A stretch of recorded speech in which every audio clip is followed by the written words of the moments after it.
এক কদম দুই কদম সামনের দিকে বাড়াইলাম, হঠাৎ করে আল্লাহর এক ফেরেশতা সামনে এসে দাঁড়িয়েছে। পয়গম্বর, এইবার এটা আপনার নয়, এবারে আপনার সাহাবী ওমরের।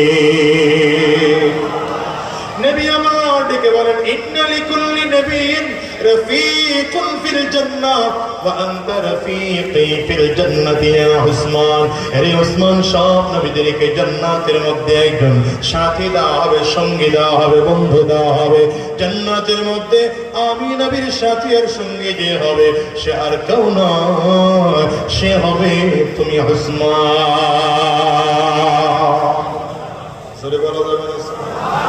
নবী আমার ডেকে বলেন, রে আলী, ও আলী, জান্নাতের মধ্যে আমার বাড়ির বরাবর সামনেই হবে তোমার বাড়ি। হযরত আলী রাদিয়াল্লাহু আনহু ডেকে বলেন, পয়গম্বর, আমার বাড়িটা আপনার বাড়ির সামনে হবে